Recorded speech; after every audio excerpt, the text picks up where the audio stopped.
Good afternoon, everybody, and thanks for joining us. This is our weekly conversation on COVID-19.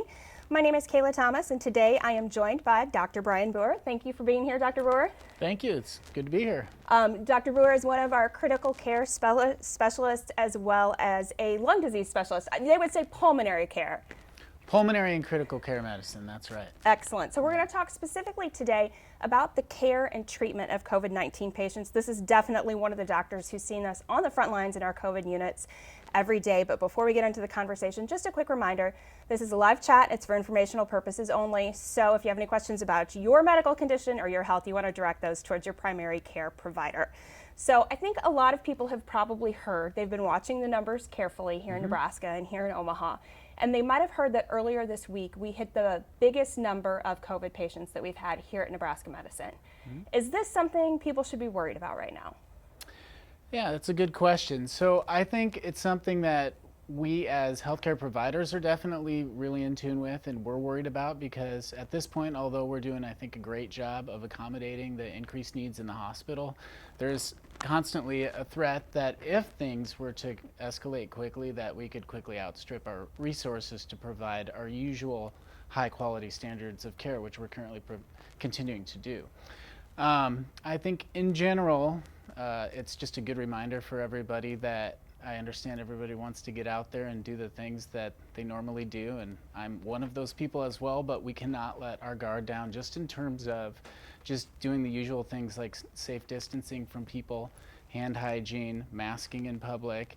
Even if you're going to go out and start to kind of venture out, we just really cannot let our guard down, and I think we can continue to do a good job of keeping our numbers down as much as possible.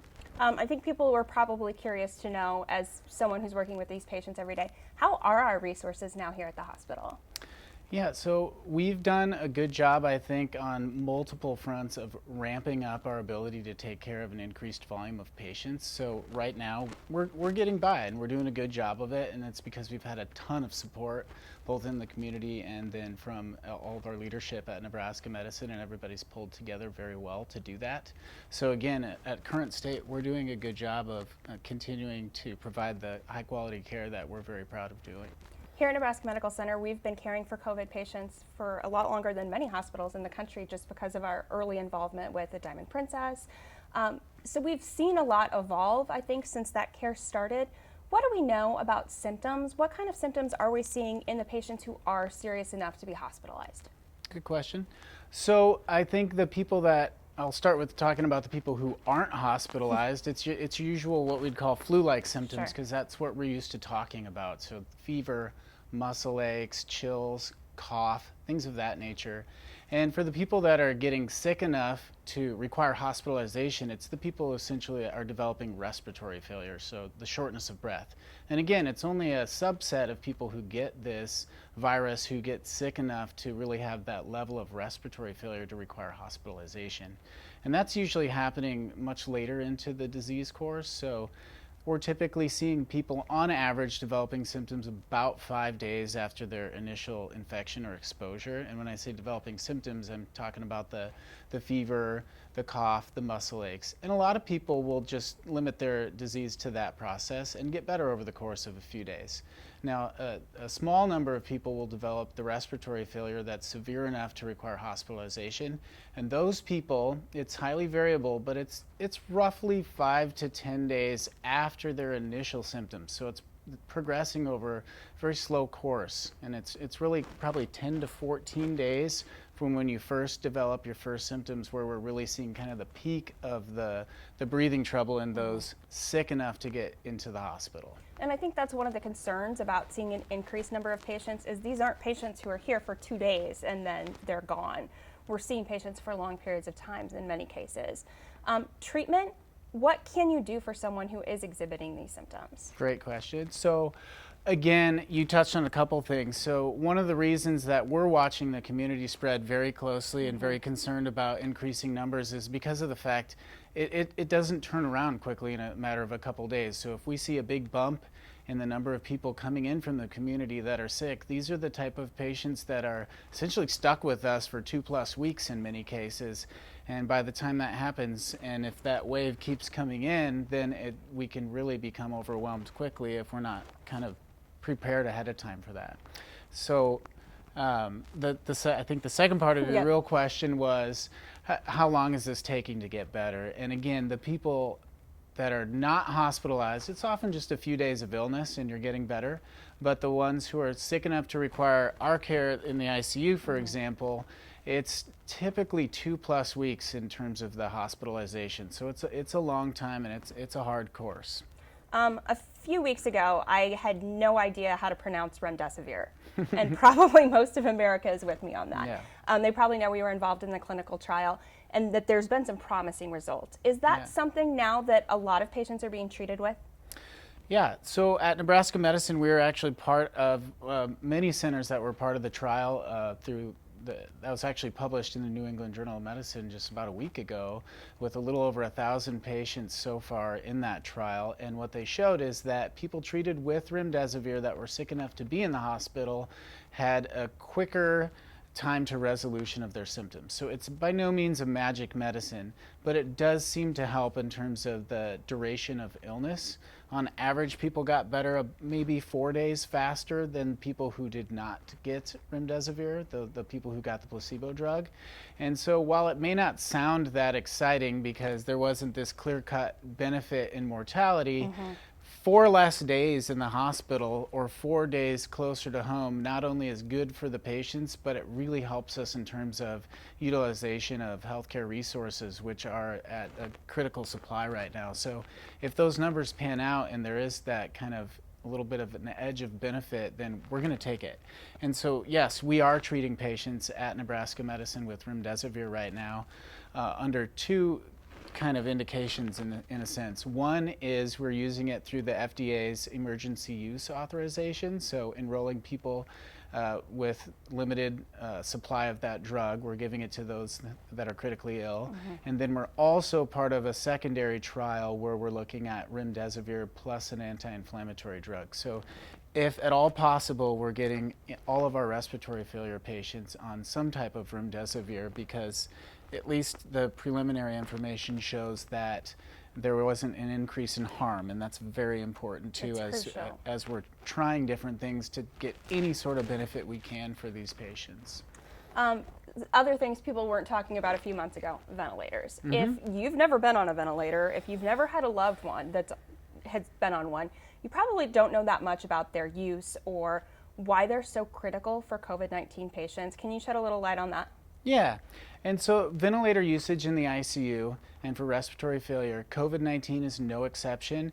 The bottom line is if you're too sick to breathe on your own and you can't keep accurate, or I should say, stable vital signs, you can't keep your oxygen levels high enough on your own and you're tiring out, the ventilator, it's really meant as a bridge.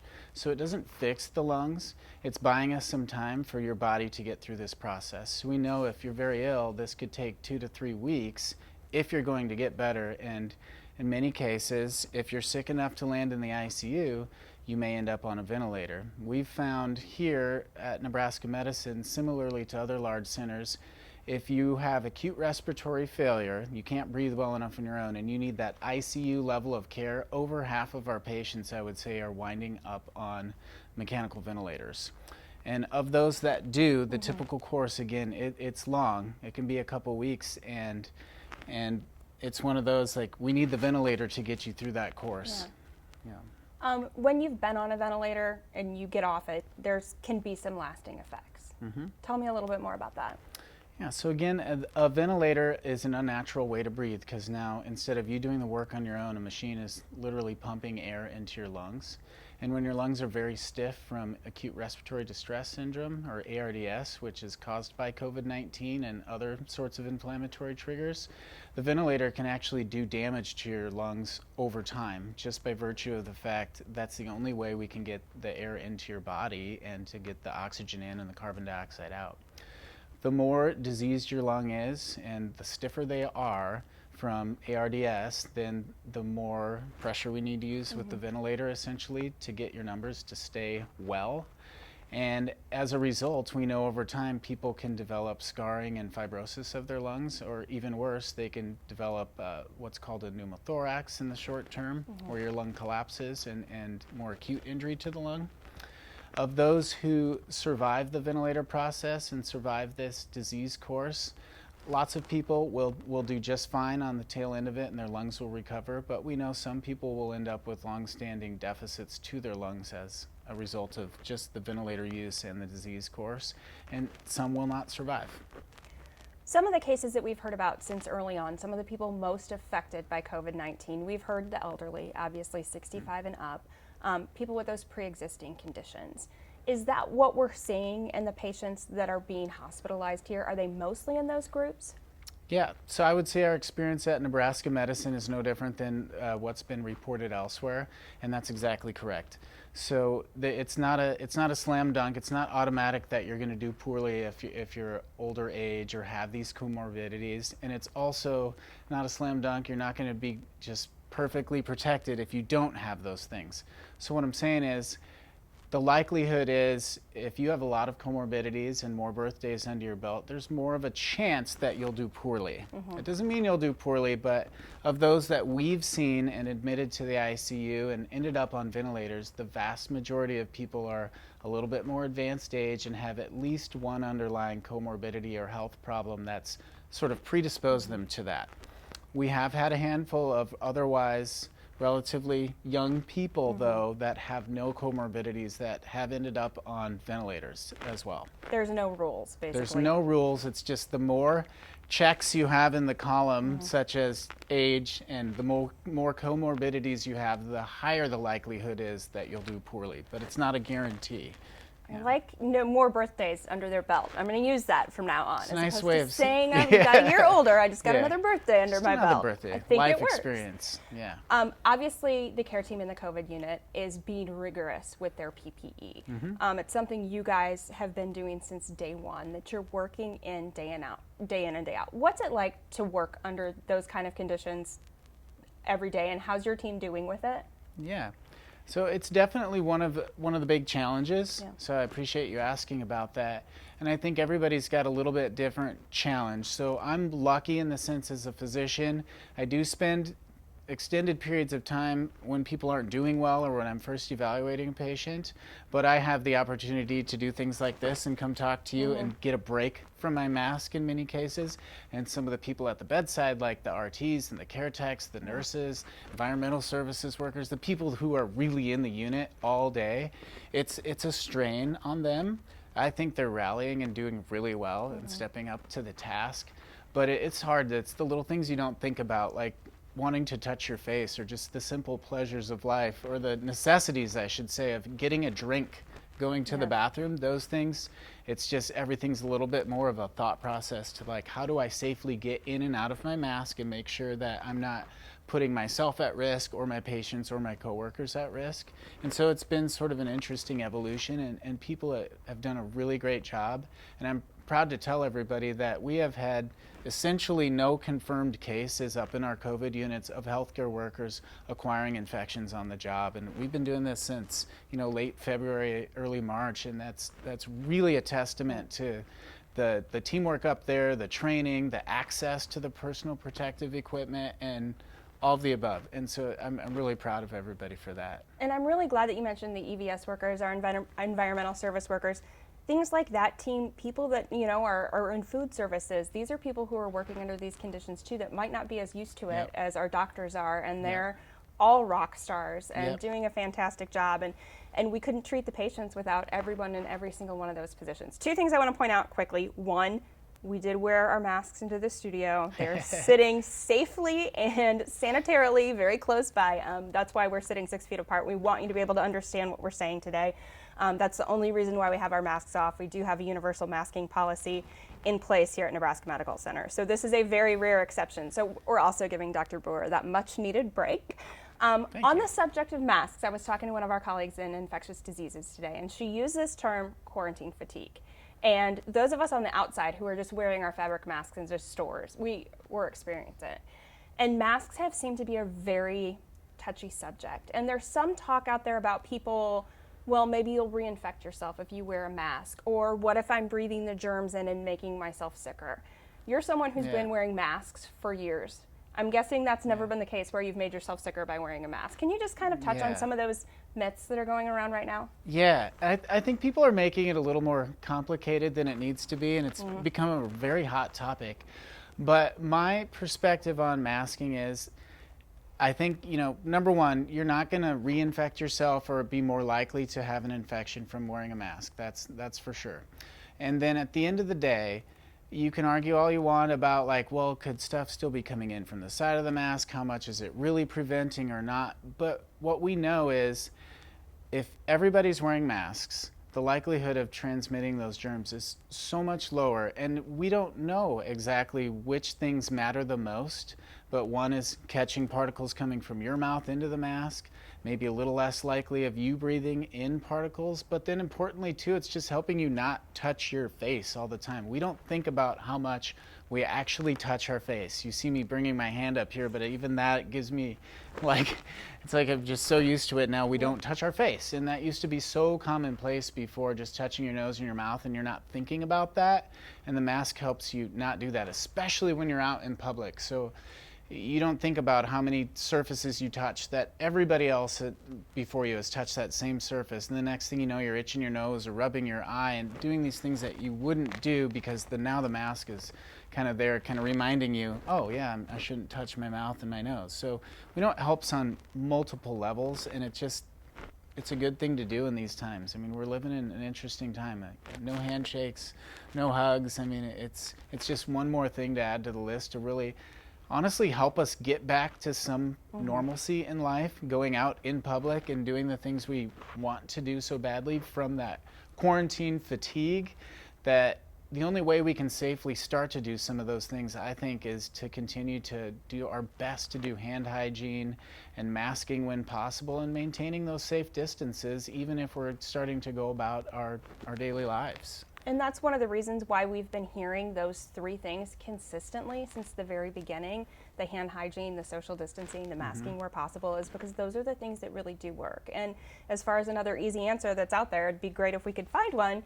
But right now, that's kind of what we have to stick to. And as you talk to things easing back up, here in Nebraska, June 1st is coming around, and then there's just kind of a few more categories of things that are easing back up. And some people are getting back out there, and they're wanting to be careful, but they're also wanting to enjoy life. What's your advice about kind of taking advantage of those situations as someone who's still seeing kind of on the front lines that it's not over? Right. Great question. That's a tricky one. So I'll tell you, living in the COVID-19 experience in the hospital, staring at the numbers every day and worrying about community spread and literally losing sleep over that, it's like, man, but at the same time, I'm living in the community and I want to go out and do those things. I want to be able to go out to eat with my family. I want to get outside. I want to get back to some sense of normalcy. I get it. So from my perspective, again, it's just not time to let our guard down. I'll be honest, I've been going out in public more than I used to, but I'm also maintaining very safe distance when at all possible. We're wearing our masks when we can, and maintaining that high level of hand hygiene. And most importantly, if you're developing any type of symptoms or you're feeling sick, you need to be staying at home and staying away from other people. And then I think if we all do that as a community and really just, again, not letting our guard down and doing all the things we can to maintain the social distancing, masking, hand hygiene, even if we're going to be going out into public and limiting groups sizes, things like that, then I think we watch it closely. And if we can maintain spread at a low rate, then we're doing a good job. But there's a chance that if we see that spread start to jump up, that we could always have to kind of step back again, and that's what I hope we don't have to do. It's like a parent giving the keys to your teenager. If you want to keep getting the keys, you need to listen to your parents' rules. Same kind of concept. You can't really take too much, just the freedom that we're given and respect that and continue to do the safe things. I do want to just, for those of you that are leaving comments or questions, you have a lot of fans out there, by the way. So thanks to all of you for your positive comments. If you have a question and we don't get to it because we're about to wrap up here, go ahead and continue to leave those, and we will go back in later and try and type responses if it's some information that we can help with. But I want to end on a positive note because we've talked about these patients, and you've had patients for weeks who have recovered and discharged. Yeah. What is that like for your team when you can see somebody get better and then you can send them home? It's huge. So just yesterday, I got an email from actually one of the nurses that works in the medical ICU who just happened to be a family friend of one of the patients that we discharged, who sent a picture of them home with their family and just said that they wanted us to know that and to share it with our teams. And that's just like, There's nothing better. You're going to make me cry too. But this is, I mean, thank you so much for your time, Dr. Boer. Thanks to all of you guys for watching. This is why we bring you these conversations every week, because we want to bring you the facts and we want to bring you the perspective of the people who are here day in and day out. Thank you to you and your team, and send our love back to everybody working in the COVID units. we will. Because this is what it's all about, and this is why we want to bring you the information and get you the answers to your questions from the people who really do know best. I wanted to just mention really quickly, nebraskamed.com/COVID. We do have a form there where you can submit questions anonymously and randomly. So if you are kind of a little afraid to type an answer here publicly on Facebook, those are things we're taking in mind as we do these interviews and as we get our articles together. So thanks to all of you for supporting our frontline healthcare workers. Thanks to all of you who've been wearing your red on Fridays. They see it, Yeah, and they appreciate it. we So do. thank you, and thanks to all of you for watching. We'll see you next week.